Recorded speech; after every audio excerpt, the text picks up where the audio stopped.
Hello and welcome to another episode of Skip Tutorial. This time we're looking at How to Survive 2, a game that came out recently, and in the beginning of this game can be a little difficult to get yourself around. So I've wrote down a couple of tips and I hope it helps you. Right, let's get into it.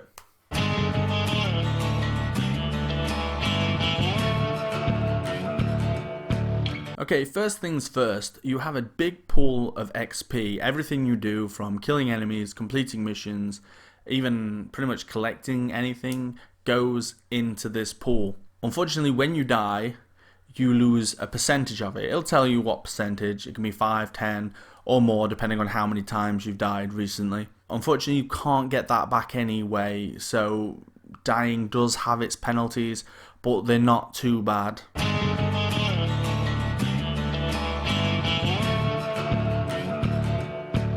If there's a certain material you don't have and need to build up a building or build something you're trying to make, say a weapon for instance, if there is the material you don't have, if you hover above it, it will tell you the name of the mission that you're most likely to get it in, which can be very helpful for finding certain ones that aren't very easy to find.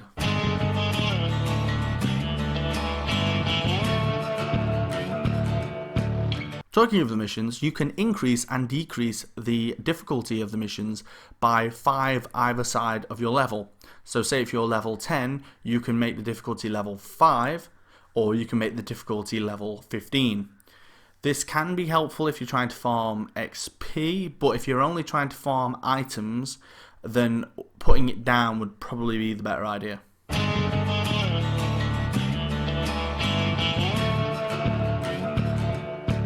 So next up, everything has a weight, and unlike the first game where you only got 12 slots or so, and if you filled them you couldn't carry anymore, this is all weight based.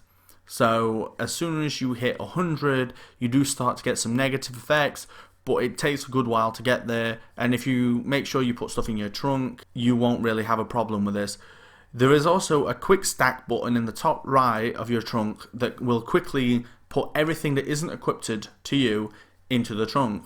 Unfortunately, this will also put your healing items and your food and first items in the box as well, so always remember to take those out.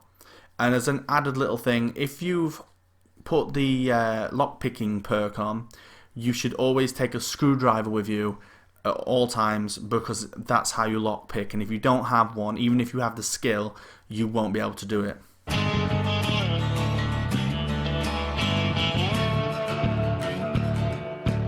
Next up, make sure to pick up everything. You're going to need these for all your items, building your base up, well, literally everything you will need. And if you put them in your trunk, you don't have to carry them around. So really, you should just pick up everything and just whack it in the trunk. You will find a use for it, trust me. If you build most things in your base, you'll end up with quite a sizable base, because there is a lot of buildings to craft, from armory to a kitchen to a lab. And each one does a specific thing, where your armory makes your armor, obviously, and the lab makes all your chemistry and your healing items and weird potions that aid you in certain ways. And these all take specific items to build and upgrade. The higher the level of these buildings, the more things you will be able to make in them.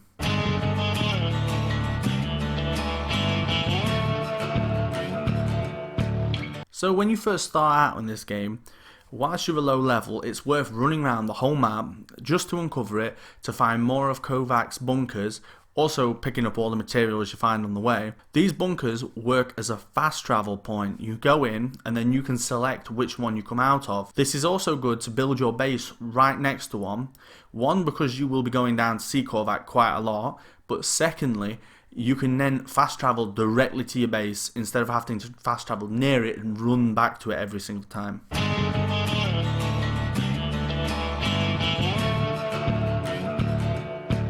As I've mentioned before, there are a lot of buildings you can build in this game to make your camp bigger and bigger. Unfortunately, the bigger you do make this, the more zombies will attack it, and each building can be destroyed, but they can also be repaired for minimal cost. And the game will tell you when your base is under attack, but it will not tell you when your fences are under attack, unfortunately.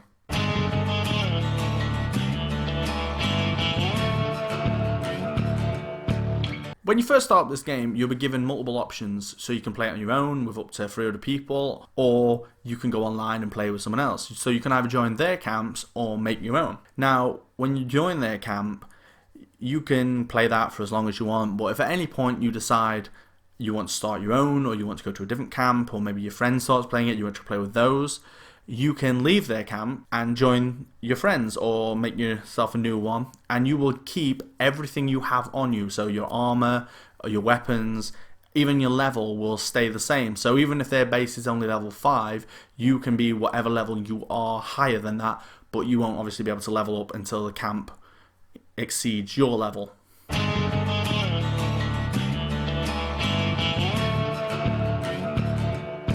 We've talked about how you get XP, now let's talk about how you spend it. There are 3 things you can spend XP on: yourself, your camp, or upgrades for yourself.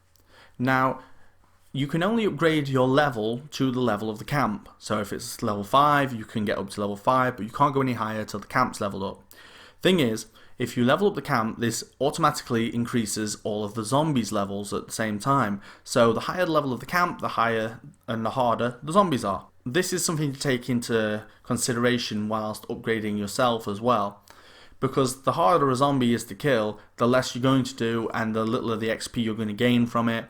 It's better to sort of take your time and slowly level yourself up, the base up, and your skills up. It always makes sense to do this as slowly and steadily as you can. Otherwise you're going to end up like I did when I leveled up my base really quickly, and then I was struggling to do anything for a good while until I got enough experience up to upgrade myself and actually be able to do something again. And there you have it, some helpful tips for the beginning of How to Survive 2. I hope you found them useful. If you've got any, please leave them in the comments below. Anyway, if you like, share and subscribe, it would help me out immensely. Anyway, I better go. Kovac's calling me. I've got to go get some more gunpowder for the 100th time. I'll see you guys next time. Bye.